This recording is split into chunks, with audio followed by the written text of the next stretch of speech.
I'll be starting on the trim for this window today. The fish seem to be happy.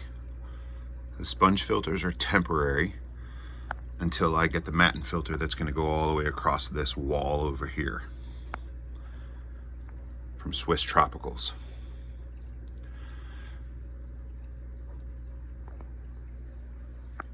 What I want to show you is the food delivery system.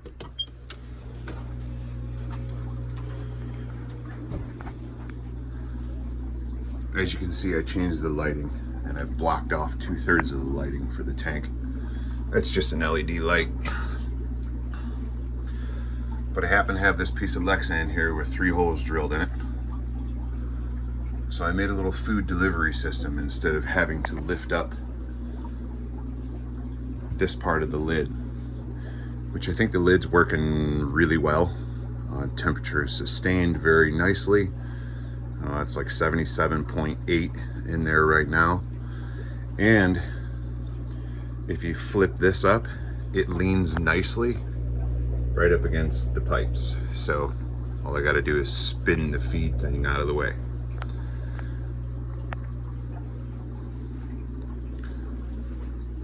Automatic water changer. That was the other thing. So this is just a saddle valve.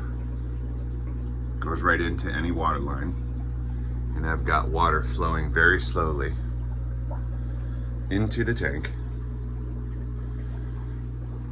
And what we have here is a DIY overflow, which you can look up on YouTube, watch anybody's. And the water is constantly flowing out. Goes down a tube, goes behind everything, and goes into the floor over there. Next phase of this project is to clean up this fish room. So anyway, let's throw some food in here and see how it works. There is a piece of clear plastic tape right there so the food doesn't spew out of the tea. All right, here we go.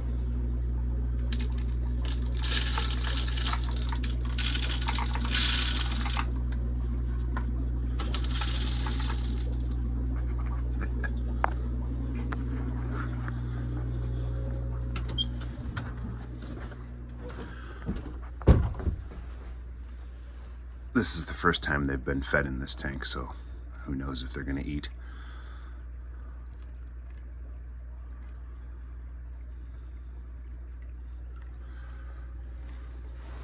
Leroy will figure it out.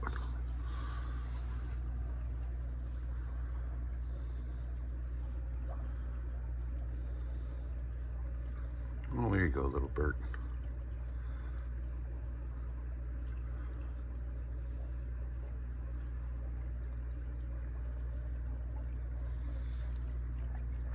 Leroy, or as my wife likes to call him, Leroy, is a solid 24 inches.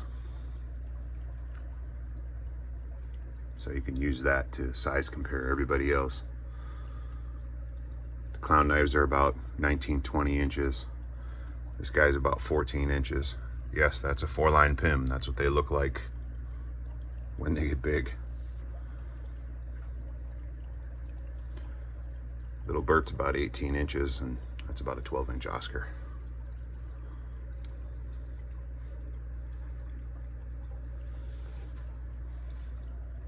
And the lone convict. Don't worry, buddy. You're going to have friends here today shortly.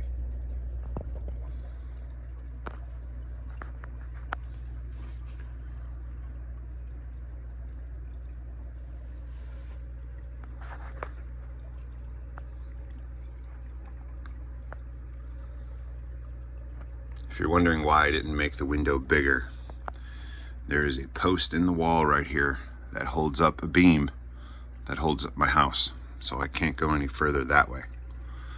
Can't go any further to the left because this wall ends here and I need that space to negotiate large tanks into the fish room. So we're stuck with what we have.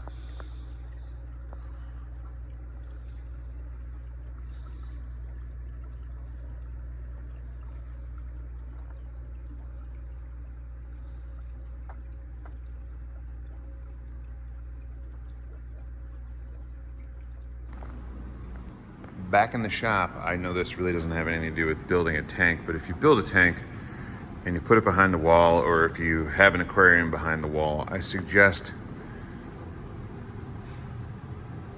making a jam, encasing it. So this is the final touch. One thing I wanted to point out, a lot of amateurs will try to put their casing right up against the edge of the jam. And what you do is you cut yourself a 1/4-inch block and you use that as a gauge, okay? That little reveal will help you when you go to finish it. Speaking of which, this won't be finished or painted for a while because the whole basement's getting remodeled. Let's go put it in place. You know, I was looking at it at the shop and I thought, God, that looks really tall. Well, apparently somebody transposed the numbers this morning while they were half asleep. Looks like I'm going back to the shop. 2 seconds later.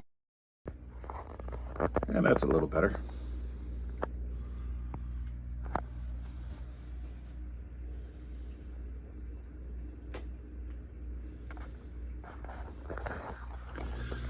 A little cleaner. You can't see any rubber.